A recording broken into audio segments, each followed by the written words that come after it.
All right, coming up today on Great Day at 9 why you might not have to spend quite as much at the grocery store right now. And from the dough to the sauce, how to make one of the best pizzas in Connecticut. Yum. The class that will make you a pizza pro in no time. Celebrating National Popcorn Day with a local company making it their mission to employ people with disabilities. And a story of friendship, idols, and a Super Bowl ring. How actor Harry Hamlin fits into it all in 80 for Brady. We are talking to him live on Great Day at 9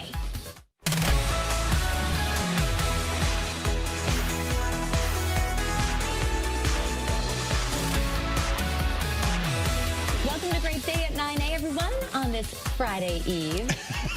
I'm Nicole Nalepa. It's her. Email her. Nicole.Nalepa@WFSB.com. Bring it on. I'm Scott Aney. Nice to see all of you. Nice to see you. How are you doing? I'm good. The computers, Mercury is no longer in retrograde. Everything is supposed to work, so we're doing pretty good. Yeah, we're plugging along. We're Day plugging two. along. Love your dress. Thank you. We're going to prom today. We're going to prom. We match. I got my orange and blue tie on. We're doing good. So we're excited. We have popcorn people in the studio today. We've got Harry Hamlin on the show today. Harry Hamlin. We're talking to Harry Hamlin. Oh my gosh. This is exciting. I know. All right, but in the meantime, let's get to the headlines. After months of rising food prices, we may soon be getting relief at the grocery store. Data shows a Connecticut family of 4 spent an average of $11,000 on groceries in 2022.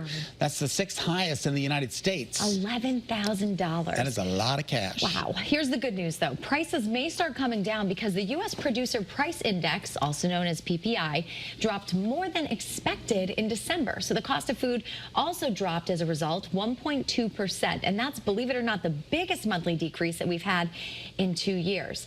Now, Representative Rosa DeLauro is going to be holding a news conference today at 1 to just tell people what she plans to do to help even more families, because obviously food insecurity is still a very real thing out there. Absolutely. How do you save at the grocery store? I'll tell you. I get my coupons. I get my gas at BJ's. I went and make specific, as I told you, I make specific trips to plan my routine around BJ's so that I can get the gas. Yesterday, I paid $3.67 for premium. Around the corner, it was $4.16. I did the math. I saved like 58 cents a gallon. I put 18 gallons in my car. That's like $10. That adds up. Just on a gallon, just on a full tank of gas. You can really save money by using some of these clubs. I love how your brain works, because I literally do calculations in my head too, trying to save, even if it's a few dollars. And now all these digital coupons, and you can go grocery shopping right from your phone. I do the pickup all the time. So easy. Mama too. Hello. And I mean, I'm always constantly shopping from the coupons. No, absolutely. If grapes are more than $2.29 a pound, no dice. I'll live without the grapes. Speaking of coming from a man who used to work in the world of produce, right? Absolutely. All right, now we're turning to the world of marijuana. New information this morning. The state sold more than $2 million worth of marijuana products just since sales began last Tuesday. You know, that is the highest day of sales, was opening day with more than $350,000. Did you say the highest day of sales? That was the, very good there.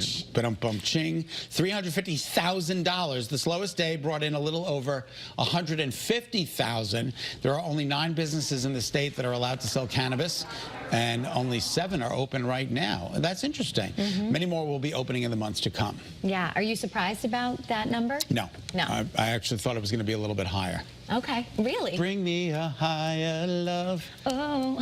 Whoa. So there are 2 dispensaries with licenses that are still working on opening, but the reality is there could be literally hundreds of shops opening around our state once all of the licensing is done. Well, it's like when I vacationed in P-Town, in Provincetown, in Massachusetts, and they opened up one cannabis shop. On Commercial Street, there's like 4 cannabis shops within like 2, 3, 4 blocks of each other. They're just like boom, boom, boom, boom. Yep, just after you pass the state line over in Massachusetts, every billboard, it seems, is for, cannabis shops. Can you use coupons? I don't know. Like, is there other coupons for cannabis? I don't think they need coupons. I think the supply is, the demand is pretty high. No, then I'm not doing it. I'm just telling you right now. All right, this morning the clock is ticking on our national debt ceiling. Yeah, we could reach our borrowing cap as soon as later today. The limit is $31.4 trillion. Topping that number could lead to defaulting on loans, Social Security payments, and some other benefits. But the Treasury Department says Congress and President Biden have until June to find a fix. Okay. And now, we've never defaulted, ever. Yeah, I just think of it as one big student loan. It's huge. That's a nice way of putting it. Could you imagine having to repay that? Oh, my word. That is Sally Mae, I'll get back to you in a few thousand years. It's crazy. That's really funny. Hopefully they can figure that out. Yeah, exactly. All right, we're going to talk weather right now. We are in early warning weather alert mode. Because of a mess, you can see some rain marching into Fairfield County. The rest of Doppler is dry.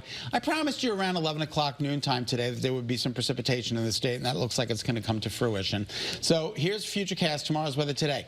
As it moves in, it's going to tap into some cooler air. So there could be a little snow at the onset of this system, but watch as it quickly goes over to rain, with the exception of the highest elevations in northern Connecticut. There could be some ice up there. There could be a little bit of mixing. So just be careful up there. Norfolk, Colebrook, Winsted, Barkhamsted, Riverton, you know the towns. And this is 7 o'clock tonight, so it still kind of hangs on in northern Connecticut while rain, very heavy rain, rolls through tonight into very early tomorrow morning. Then tomorrow morning we get a little bit of a break, and then some snow showers roll back in. This is northern Connecticut tomorrow at 10 o'clock, so there could be an inch or 2 or 3 of accumulation before this all starts to wind down. So for the rest of the day, watch the icons. They go over to wet weather, 3 p.m., 7 p.m., everybody's getting rain, and it's going to be a cold, wet, raw rain. Like kind of that nasty weather. Yeah, imagine if all that rain was snow. No. It's crazy. No, we would be in special coverage right now. Yeah, exactly. Well, at least the snow to our north, hopefully to help out they're going to get 6 to 10 inches up there. So that's awesome. Get a coating down there. And the unseasonably warm January might be rough, especially for ski season in the areas where we're getting a lot of rain right now. But it actually turns out that this is perfect weather for maple syrup. Did you know that? I'm getting emails that we need a little bit of colder weather, so we'll see. It's that time of the year, after all, and your pancake's favorite companion is thriving. Yeah, we had the chance to check out Sweet Wind Farm in East Heartland. They have been tapping maple trees for sap, and they've been very happy with the results there. The farm says the maple syrup runs when it freezes at night and when it's warm during the day.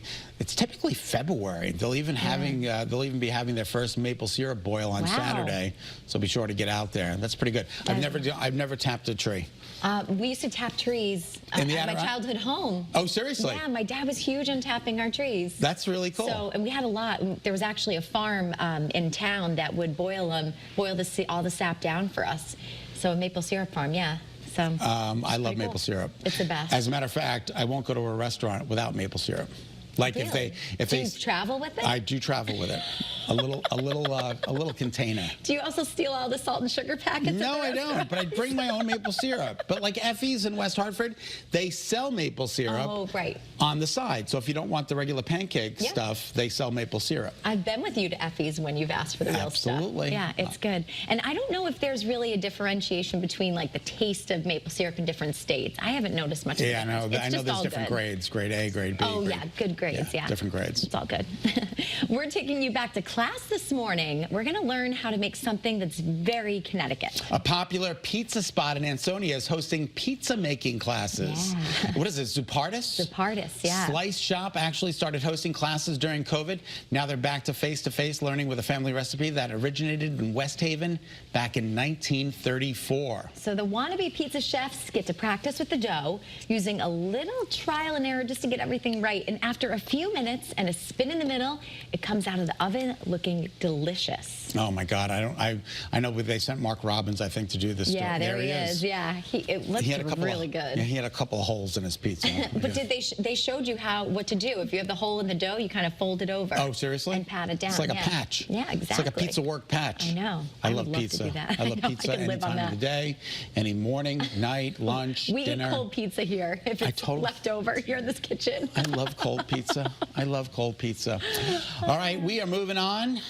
The Connecticut Historical Society is hoping to offer you and your kids a little inspiration. Marcy Jones is there live to show us. Hey, Marcy, you're in my hometown and my stomping grounds. I know. I heard that we are pretty close to your domain. This is such a great place. Guys, take a look. We are in the Inspire Center here at the Connecticut Historical Society. Brand new this month. Lots of things to experience here. We've got STEM projects. We've got a book nook. We've got some beanbags to hang out, maybe solve some problems.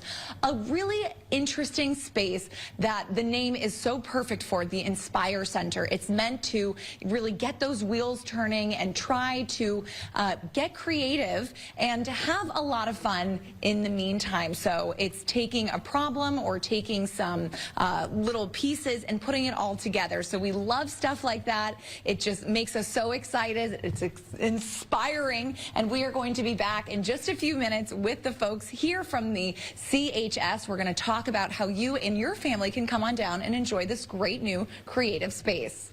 All right, thanks, Marcy. That looks amazing. That looks really cool. It is. That is a block away from my house.